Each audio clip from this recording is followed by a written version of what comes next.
I actually want us to talk about du'as that remove hardship in a tangible sense. And then we can talk about du'as that help us cope with hardship and change our perspective towards them. Now, when it comes to these du'as related to hardship, there are du'as we learn from the Prophet ﷺ that are preventative in their nature, and there are du'as that come after the fact. And subhanAllah, of the blessing of Adhkar al-Sabah wal-Masa, the morning remembrances and the evening remembrances, is that they actually include all of these du'as that are preventative in their nature in relation to pain in this life and punishment in the hereafter. So there are two du'as that have a story behind them that are deeply profound and that should be repeated every single morning and every single evening. The first one is the du'a that Uthman radiallahu ta'ala anhu narrates from the Prophet sallallahu alaihi wasallam, that the Prophet sallallahu alaihi wasallam said that a person will not be harmed by anything in the heavens or in the earth if they say every morning and every evening, Bismillahi alladhi la yadurru ma'ismihi shay'un fil ardi wala fis sama' wa huwa as-sami'ul alim. That in the name of Allah, with whose name nothing is harmed on earth nor in the heavens, and He is the all-hearing and the all-knowing. So subhanAllah, when you say Bismillah, you are beginning every affair with the name of Allah subhanahu wa ta'ala, with whose name there is no harm that can coexist. Where Allah is, no harm can be. وَهُوَ السَّمِيعُ الْعَلِيمُ.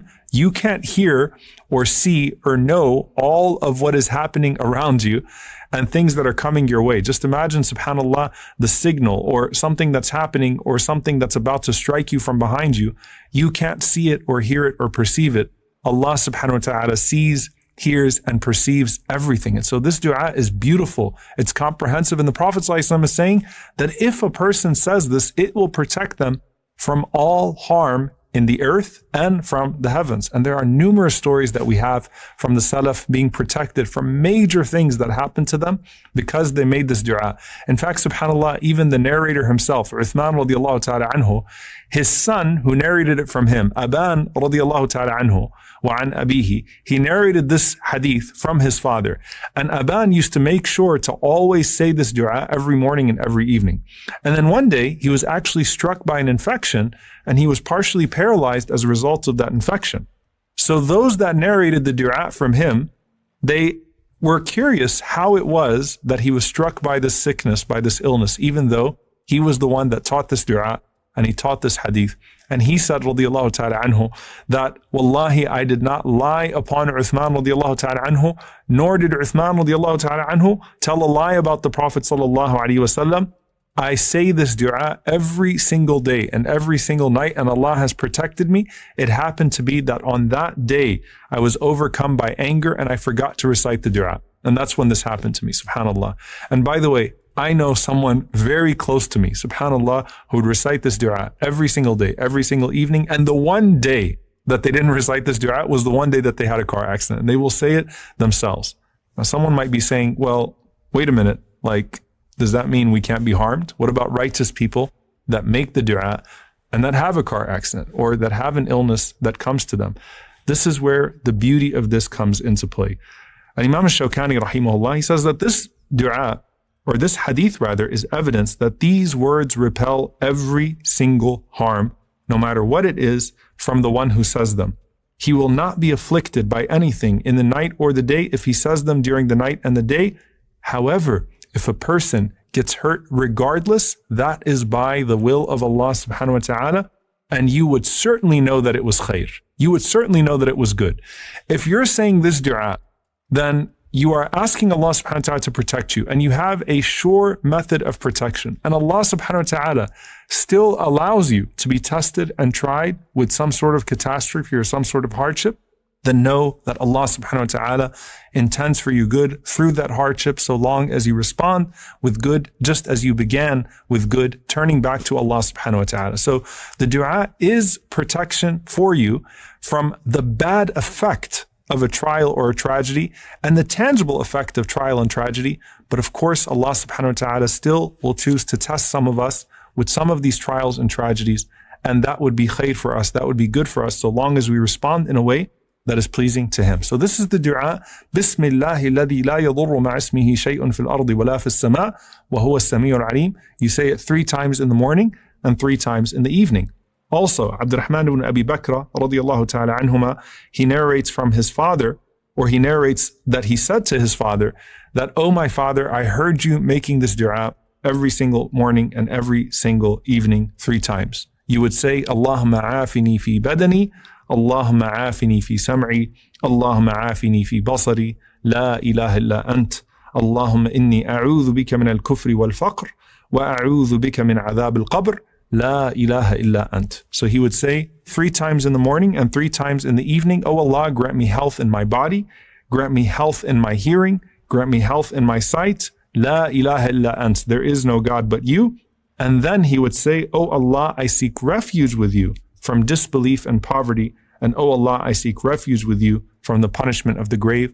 There is no God but you." So he said, "I asked my father, I see you saying this every single day and night 3 times.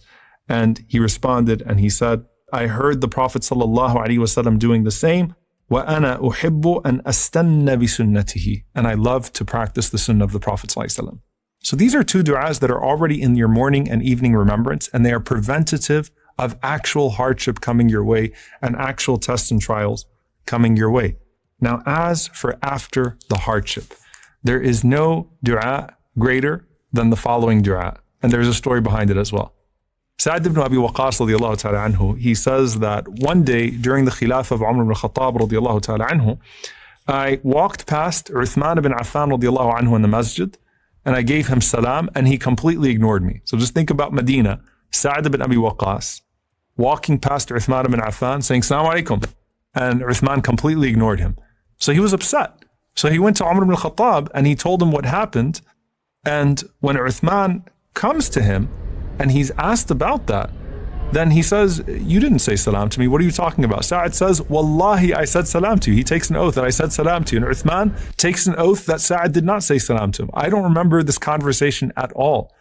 And then after recalling what had happened, then Uthman radiallahu ta'ala anhu sought Allah's forgiveness, and he sought the forgiveness of Sa'd. And he said that I was preoccupied with this particular dua that I was trying to remember from the Prophet sallallahu alaihi wasallam.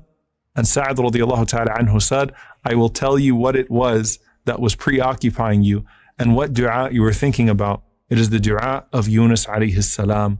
La ilaha illa anta subhanaka, inni kuntu min al-zalimin. There is no God but you. Glorified are you. Truly, I was from the wrongdoers." And the Prophet ﷺ said about this dua, فَإِنَّهُ لَمْ يَدْعُ بِهَا مُسْلِمٌ رَبَّهُ فِي شَيْءٍ قَطْ إِلَّا اسْتَجَابَ لَهُ. That no one makes dua to Allah subhanahu wa ta'ala with this dua except that Allah subhanahu wa ta'ala will answer them. And that's why we find in the story of Yunus alayhi salam that after he made this dua, Allah subhanahu wa ta'ala says, وَكَذَلِكَ نُنْجِي الْمُؤْمِنِينَ. And just like that, we rescue the believers as well. We grant relief to the believers as well. So this was not just the relief for Yunus alayhi salam, but the relief that comes to the believers as well.